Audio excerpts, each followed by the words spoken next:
En el Plan Quinquenal de Educación que plantea el Gobierno Nacional en el 2012, dispone algunas cuestiones de política educativa que tienen que ver con integrar las TIC.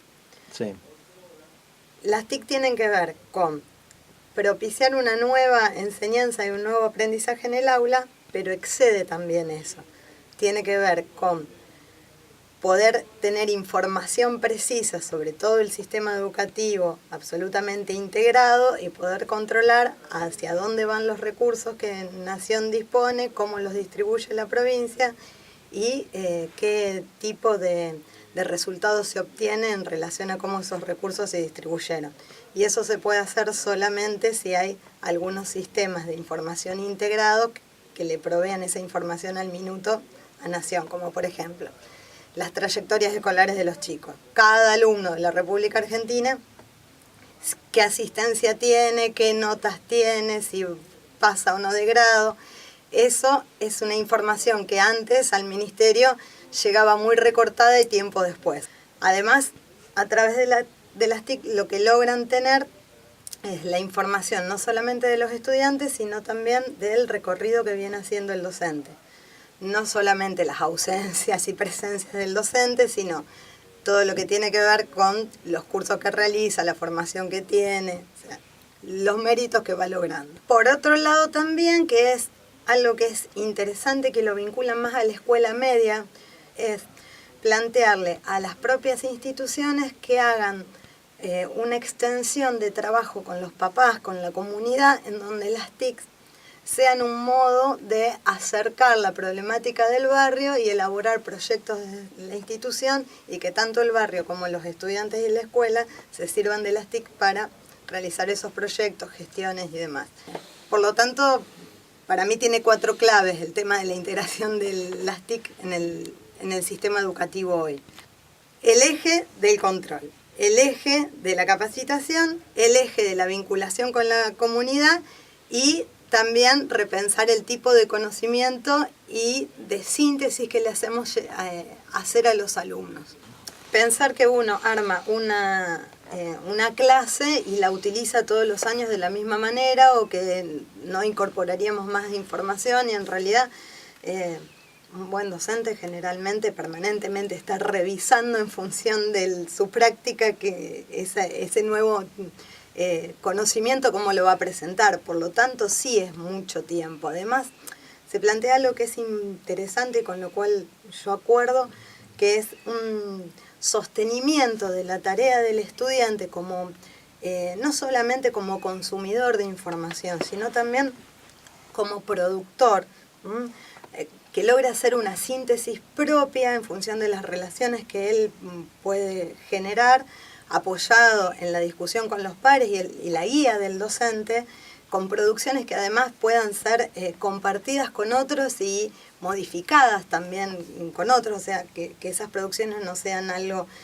finito y que sea para cumplir con la institución y con la escuela. De todos modos, lo interesante es que el docente debe hacer de sostén a lo largo del tiempo en ese proceso.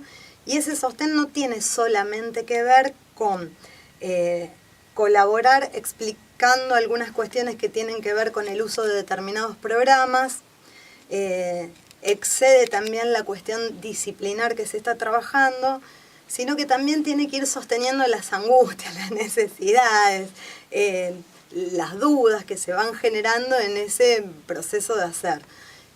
Y eso sí lleva mucho tiempo. Y eso no se paga, y eso no se contempla. Ellos plantean que son 3 círculos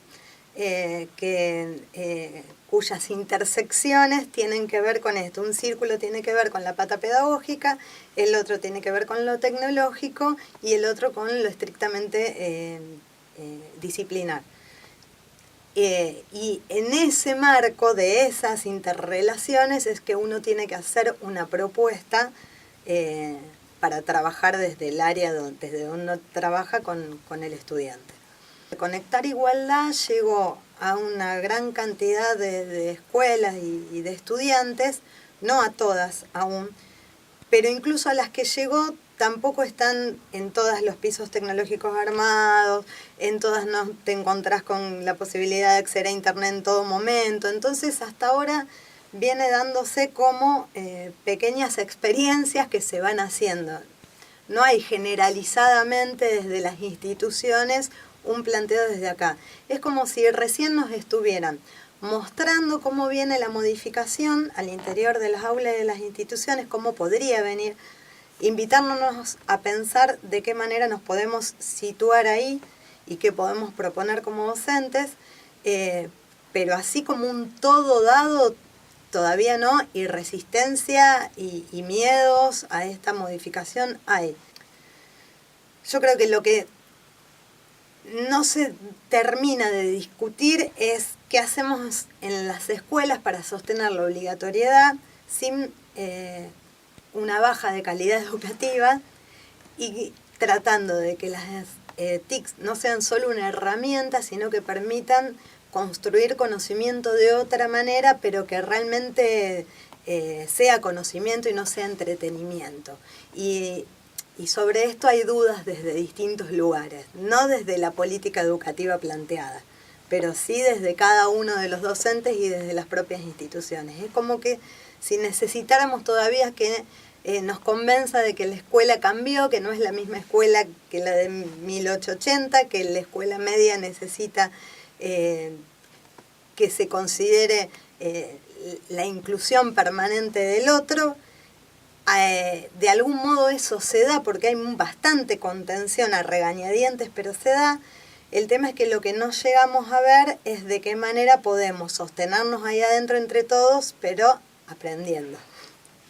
El tema es que uno generalmente habla de tecnología y lo piensa en relación a una herramienta informática, y es muchísimo más profunda la cuestión de la tecnología. Es más, lo discutía el otro día con mis alumnos del terciario, eso. Y que buscamos en Wikipedia qué era tecnología y no lo podían creer porque no se encontraban con ningún instrumento que enchufaran. Tenía que ver con cuestiones más profundas para leer la realidad, controlarla y usar herramientas. Todo depende de los niveles educativos. Hoy en primaria la netbook está, el cañón está. Por suerte el cine de algún modo invadió el aula, se resistió la escuela pero logró invadirla, y los celulares también. Los celulares se usan bastante, los chicos todos cuentan con celulares, no cuentan con netbook, y en situaciones de sectores sociales con muchísimas necesidades, el celular igual está, la conexión wifi con la escuela o incluso también internet propio. Entonces eso permite que se busque información individualmente desde esos lugares. En la escuela media es como más amplio porque bueno, tenés la posibilidad, si todo funciona, de que cada cual tenga su netbook y poder integrar más allá de eso. Lo que cuesta todavía, y porque tenemos una reglamentación en la provincia de Santa Fe que prohíbe el celular en el aula y que se contradice con la postura de Nación que dice que el celular es una excelente herramienta para vincularse de distintos lugares. Entonces hay ahí una reticencia y hay también como un temor de algunos docentes en cuanto que es una herramienta que ni siquiera todos los docentes logran utilizar en profundidad y que el estudiante lo tiene y con eso puede hacer algo en relación a mí. Hay un sentimiento en relación a eso. Entonces a veces es mucho más fácil prohibir, no es lo que yo pienso, pero sí lo que la mayoría plantea, prohibir el uso del celular y sentirse tranquilo en relación a eso, a tener que intervenir varias veces en la clase y tratar de hacer un contrato pedagógico en el cual planteemos quién lo usa, cómo podemos usarlos todos, en qué situaciones lo usamos de teléfono, en qué situaciones de herramienta TIC. Lleva mucho más tiempo eso, y mucho más desgaste, pero es de la única manera, porque si no, irrumpe de todos modos y tampoco es pasible de ser controlado, te excede. Cuando trabajamos con el Google Drive, tratando de hacer a distancia, cuando nos podemos encontrar trabajos colaborativos, con alguna consigna en la cual puedan introducir distintos lenguajes sobre alguna problemática que estamos investigando, Tratamos de desterrar un poco el PowerPoint porque, bueno, siempre les planteo esto de que el PowerPoint tiene una mirada muy lineal, jerárquica y lineal para organizar la información. Tratamos de utilizar más el Prezi porque es un programa que ayuda a poder mostrar el propio camino que fue realizando para entablar relaciones sobre un conocimiento, pero a su vez el que participa de el que lo está observando, también puede ir haciendo su propio recorrido y no necesariamente tiene linealidad.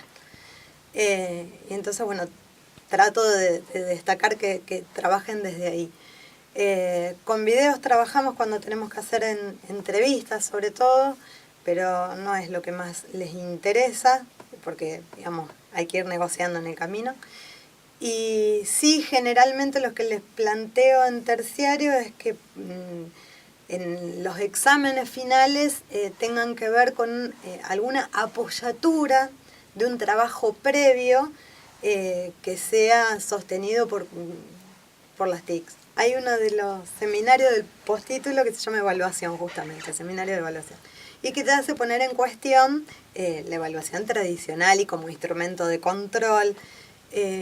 Y bueno, y uno de los ejercicios que te daban en la segunda clase era completar un multiple choice, en el cual apenas terminabas, obviamente el mismo programa te va señalando el porcentaje de aciertos y desaciertos, pero era modo de juego. Y sin embargo, al pasar por esa situación de evaluación, muchos de los compañeros que participaban se sentían que habían quedado excluidos del postítulo y que ya no lo podían seguir porque no habían aprobado. Cuando en realidad era un juego para ver de qué manera una evaluación nos ubica a los docentes en el lugar de estudiante, y también como una herramienta que se considera tradicional puede ser pensado, te puede hacer pensar y no necesariamente termine siendo el marcar con una cruz. Y sí hay miedo, porque en realidad lo que hay que repensar es la cuestión de cómo se funda la autoridad del docente en un momento histórico en donde la línea divisoria entre el adulto y el educando y el infante o el adolescente o el que sea, porque la escuela lo que tiene es justamente que no importa la edad del otro, pero que cuando uno se sienta en el lugar de estudiante está siendo de algún modo infantilizado, ¿no? Y que esa línea divisoria no es que no exista, sino que está como más desfigurada, más esfumada, y hay que intentar sostener las relaciones y sobre todo la simetría entre el rol docente y el rol del estudiante, basadas en otro tipo de cuestiones, en la confianza, en la colaboración, en el compromiso, en la pasión y sobre todo, digo, lo que uno puede transmitir para abonar a esa idea de desde dónde, tiene que ver con la realidad, con el cotidiano, con que el estudiante ya no se calla y quiere que consideren que lo que dice tiene valor. Y si desperdiciamos poder discutir los marcos en los que ese conocimiento, que no es precisamente el hegemónico válido, irrumpe y a qué responde y de dónde surge, y estamos desperdiciando el espacio del aula, sinceramente. Sea el espacio que sea virtual, sea presencial. La cuestión tiene que ver con el conocimiento, con para qué queremos conocer. Con que sea algo más que lo tradicional de sumar contenidos, sino que me sirva para leer dónde estoy parado y qué puedo hacer con eso, desde lo chiquito, desde mí, desde mi casa, desde mi familia, poner en cuestión lo que mi familia me viene planteando, poder leer lo que me plantean los medios de comunicación, poder aprender a dudar, a hacer más preguntas que a tener respuestas. Y eso sí es más difícil para la escuela. Yo creo que para la escuela es mucho más fácil integrar una máquina, una herramienta, y en vez de usar un programa, usar otro. Lo que cuesta mucho más es situarse en un lugar más válido.